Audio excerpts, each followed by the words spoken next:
Software असतात आणि ते आमची जे आधार कार्ड आहे आणि इतर जी माहिती आहे ते घेऊन टाकतात आणि त्या आधारावर ते आमचे बँक अकाउंट्स नवीन उघडतात आणि पैसे जे आहेत त्याच्यात आले ते परस्पर त्यांचे बाहेर जातात. आणि आपण ज्यावेळेस त्याच्यात अजून खोलमध्ये गेलो तर त्याच्यात एक APK फाईल जी आहे आपल्या सगळ्यांना त्याच्याबद्दल माहिती आहे. ती फाईल जर आपल्याकडे आली आपण ओपन केली तर त्याच्यात सगळं आपल्या मोबाईलच्या कंट्रोल त्या माणूसकडे जातो आणि त्याचे जे OTP असतात तिथपर्यंत ते सगळे त्यांच्याकडे जातात आणि पैसे जसे आले अकाउंटमध्ये ते परस्पर बाहेर निघून जातात. हा सगळं आहे. त्याच्यात आपण जे नेटवर्क आपण बघितलं त्याच्यात टेलिग्राम जो एक ॲप आहे तो त्याचा वापर आपल्याला दिसतो आहे. तसेच बाकीचे ॲप आहे व्हॉट्सॲपच्या त्याच्यात आहे आणि हे लिंक जे आहे लिंक बनवण्याचे पण एक वेगळं आहे त्यांच्या असं एक आहे. तर मी आपले ACP क्राईम ते त्याला तुम्हाला सगळ्यांना माहिती आहे. 5-1 मिनिटाचे प्रेझेंटेशन आहे ते तुम्ही जरूर बघा. कारण हे जे आहे पूर्ण महाराष्ट्रामध्ये आपण बघितलं त्याच्यात कोणतीही कारवाई आतापर्यंत कुठेही झालेली नाही आहे. जी कारवाई आपण इथे केलेली आहे जवळपास 21 राज्ये याची जी आहे या म्हणजे यांच्या व्यापकता आहे आणि ती सगळी माहिती आपले ACP देते. ह्या अकाउंटवर आपण पैशाचं ट्रान्झॅक्शन करू, एक व्यवसाय सुरू करू आणि त्याच्यामध्ये जो काही बेनिफिट होईल तो आम्ही तुम्हाला 20-25-30 हजार रुपये प्रति महिना देऊ असं त्यांना आम्ही दाखवण्यात आलं. आणि त्यांचे मग युजर ID पासवर्ड हे बँकेचं सगळं घेतलं त्यांनी आणि ते घेऊन मग त्याच्यावर मोठ्या प्रमाणात ट्रान्झॅक्शन सुरू झाले. नंतर पहिल्यांदा असं लक्षात आलं की आपला कुठलाच व्यवसाय सुरू आपण केलेला नाही तरी सुद्धा मोठ्या प्रमाणात त्याच्यामध्ये ट्रान्झॅक्शन येत आहेत. त्यामुळे काहीतरी याच्यामध्ये गैरव्यवहार असल्याचं त्यांच्या लक्षात आल्यामुळं त्यांनी मग आपल्याकडे येऊन तक्रार दिली. त्याप्रमाणे RP नगरला गुन्हा दाखल झालेला आहे. सुरुवातीला 1,73,00,000 रुपये एवढी उलाढाल त्याच्यामध्ये झाली होती त्यांच्या अकाउंटमध्ये फिर्यादीच्या. आतापर्यंत जो तपास झालेला आहे त्याच्यामध्ये ही रक्कम जवळजवळ 20,87,00,000 पर्यंत पोहोचलेली आहे. गुन्ह्याच्या तपासादरम्यान आम्ही त्या ठिकाणी ज्यावेळेला रेड केली त्यावेळेला विविध आस्थापना नोंदणी प्रमाणपत्र त्या ठिकाणी मिळून आले. काही बँक खात्याचे चेकबुक, आधार कार्ड, पॅन कार्ड, वेगवेगळे रबरी शिक्के आणि बोगस काही डॉक्युमेंट जसे बनावट त्यांचे किरायापत्र असतात.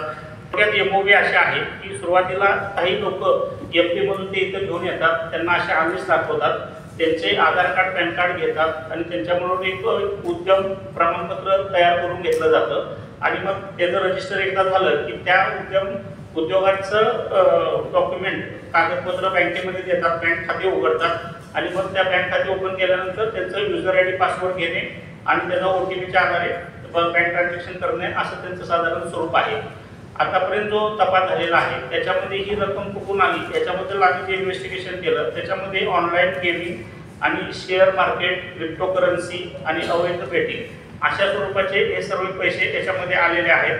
म्हणजे एक आपण तर असं आहे की एका रात्रीमध्ये जवळजवळ 1.25 कोटीपेक्षा जास्त ट्रान्झॅक्शन त्या बँकेमध्ये झाल्याचं आढळून आलेलं आहे.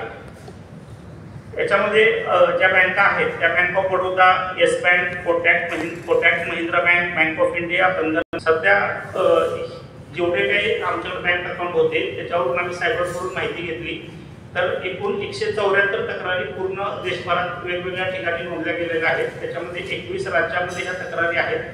महाराष्ट्रामध्ये एकूण 25 तक्रारी झालेल्या आहेत. त्याच्यामध्ये ठाणे, पिंपरी चिंचवड, बृहन्मुंबई, नवी मुंबई, रायगड, पुणे अशा मीरा भाईंदर, कोल्हापूर, वर्धा, अकोला अशा सुद्धा ठिकाणी ह्या कंप्लेंट नोंदवण्यात आलेला असं निदर्शनास आलेलं आहे.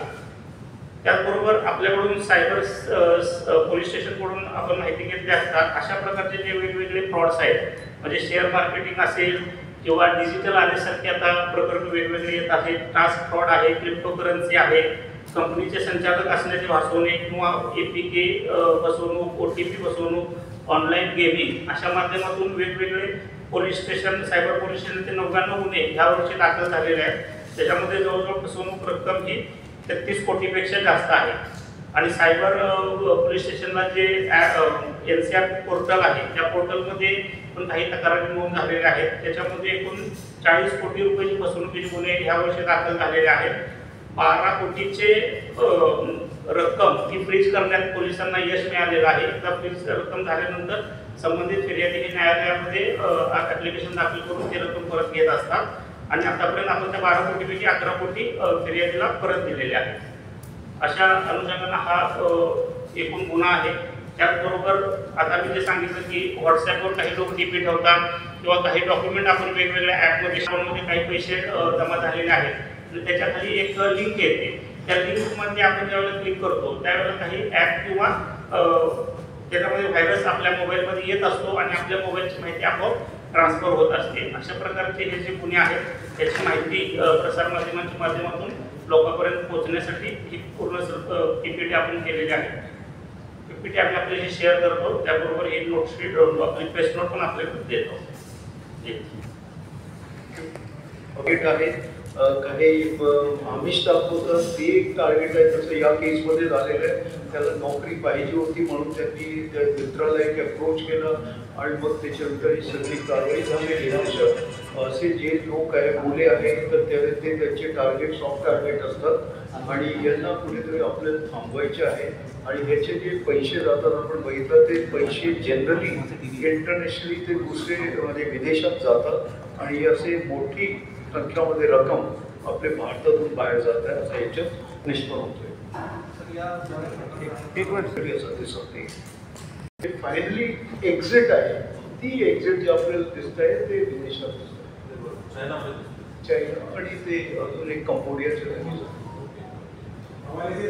याच्यात हवाला पण त्याच्यात आहे आणि बाकीचे पण जे आहे सगळे त्याच्यात दिसतो आहे. ते अनुभव त्याच्याबद्दल सध्या सांगते. हायर करते हैं जैसे मैंने बताया आपको, जैसे आपने देखा 21 राज्य जो है इंडिया में वो अभी तक इसमें दिखे हैं हमको. तो जो मेन है इसका जो है बाहर से है वो अभी एस्टेब्लिश कर रहे हैं. वो एस्टेब्लिश करने के लिए हमें जो है एजेंसी जो है सेंट्रल एजेंसी उनकी मदद लेके वो एस्टेब्लिश करेंगे. वो भी कार्य चाहते हैं. शहर पुलिस में एक दाखिल हुआ है जिसमें एक फिरियादी आया और उस फिरियादी का बोलना ऐसा था कि मैंने जो है मेरे एक अकाउंट मैंने खुलवाया था एक बैंक में और जब उसमें ट्रांजेक्शन काफ़ी बड़ी संख्या में हो रही थी, काफ़ी बड़ा अमाउंट जो हो रहा था, उसको उसमें डाउट आया. वो पुलिस के पास में आया कि इस तरह से मेरे अकाउंट से जो है अमाउंट जो है आ रहा है और जा रहा है. तो उसकी जब हमने इंक्वायरी किया और केस उसके बाद में दाखिल किया हमने, जो कि आरपी नगर पुलिस स्टेशन है उसमें दाखिल हुआ. उसके बाद में जो हमने इसके डीप में गए तो इसमें काफ़ी लोग इसमें इन्वॉल्व थे और एक ही जगह पे जहाँ पे बैठ के लोग कार्रवाई कर रहे थे उसमें 19 लोगों को जो हमने परसों अरेस्ट किया और उठाया और इसमें अभी तक 23 लोगों को इसमें हमने काबू में लिया है.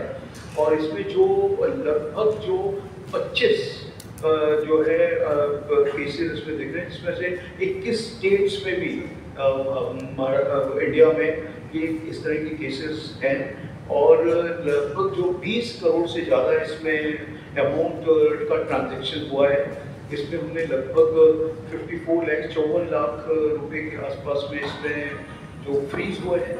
काफ़ी बड़ी संख्या में इसमें मोबाइल फोन्स और बाकी साहित्य इसमें मिला है.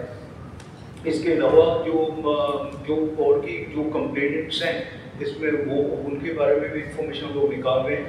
इसका जो मोडस ऑपरेंडी में देखा गया है कि इसमें व्हाट्सएप का यूज़ है, इनका कॉन्फिडेंशियलिटी रखने के लिए जो ये टेलीग्राम ऐप का भी यूज़ कर रहे थे. और फाइनली जो पैसा किस तरह से ट्रांसफ़र हो रहा था उसमें AP के फाइल्स जो है उसको भेजते थे. उस फाइल्स में यूज़र नेम पासवर्ड और जब ये मिलने के बाद में API के फाइल जब उसको कोई भी उसको खोलता था तो उसमें OTP भी उस जो था उसका कंट्रोल पूरा मोबाइल फ़ोन का जो मेन जो इसमें ब्रेन जो बोल सकते हैं जो मेन एक्यूज है उसके पास में रहता था. और पूरा जो अमाउंट है और जब हमने देखा इसमें लगभग 13 मोबाइल फ़ोन्स का अलग अलग डिटेल्स किस मोबाइल में पैसा आ रहा है और इमीडिएटली उस मोबाइल से पैसा बाहर ट्रांसफ़र हो रहा था. तो इस तरह की इसमें काफ़ी बड़ा एक इसमें ग्रुप दिखता है और इस ग्रुप के जो है फर्दर क्या क्या इसके कनेक्शंस हैं वो सब चीज़ें हम इसमें देख रहे हैं. और इसमें इंटरनेशनल जो कनेक्शंस हैं वो भी इसमें हैं क्योंकि लैंग्वेज के आधार पे जो चाइनीज़ लैंग्वेज और इसका जो हमें एक इम्पॉर्टेंट लिंक मिला है वो है कंबोडिया में तक वो पहुँच रहा है। तो ये जो सारी चीज़ें इम्पॉर्टेंट हैं और इसमें इंटरनेशनल लिंक और जो अमाउंट जो भी यहाँ से निकलता था वो किस तरह से बाहर ट्रांसफ़र हुआ है, ये सारी चीज़ें अभी हमारी इन्वेस्टिगेशन में चल रही है। इसमें 2 एक्यूज और भी हैं जो निष्फल हुए हैं, जो मेन एक्यूज हैं और उनको भी अरेस्ट करने की हमारी कार्रवाई चल रही है। जो भी आरोपी थे वो मध्य प्रदेश से यहाँ पे आए हुए थे और उनको सबको हमने अरेस्ट किया। इसमें 25 तकरारी महाराष्ट्र में आई है और उसमें अलग अलग जैन पिंपरी चिंचवड से लेके बाकी की जो भी है मीरा भयंकर हो सभी जगह को हमने निकाली है। इसमें वर्धा वगैरह सब जगह के इसमें जैसे मैंने बताया कि कई सारे मोबाइल्स के साथ में ट्रांजेक्शन और बैंक काफ़ी सारे इसमें बैंक्स भी सामने आए हैं कि उसमें सब नेशनलाइज बैंक्स हैं। वो जो केस है उसका और इसमें कुछ ऐसी सिमिलरिटी नहीं है और ये बिल्कुल एक यूनिक केस है। इसीलिए मुझे लगता है कि जो इसमें जो जिस तरह से मोडस ऑपरेंडी है उसमें केस में नहीं। Thank you so much. वहाँ से निकली था और उसमें हमने आरोपी जो है 2 आरोपियों को उसमें अरेस्ट भी किया था और उसमें हमने गोल्ड रिकवरी भी की थी। और ये जो मेन है इसमें मोडस ऑपरेंडी सेम है और उसमें हमें कुछ फुटेजेस भी मिले हैं, गाड़ी के नंबर भी मिले हैं। उसके आधार पर हमारी अभी कार्रवाई चल रही है। बाकी जो टेक्निकल इन्वेस्टिगेशन होते हैं, सुबह ही हमने सभी ऑफिसर्स को बुलाया था और हमारे क्राइम ब्रांच के सभी ऑफिसर्स थे हाजिर और इसमें हमारी स्पेशल टीम्स लगी हुई हैं।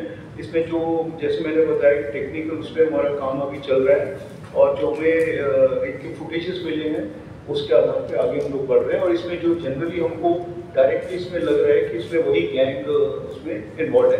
इन्होंने सावनेर में भी 2 दिन पहले सावनेर में भी घटना हुई थी और उसके बाद में क्योंकि इन्फॉर्मेशन ली थी कल जो है इस तरह की 4 घटनाएं हमारे यहाँ पे भी हुई। चंद घंटों का समय का इंतजार था। त्याच्यावर आपली कारवाई सध्या चालू आहे आणि नियमप्रमाणे त्याचे ते दुसरं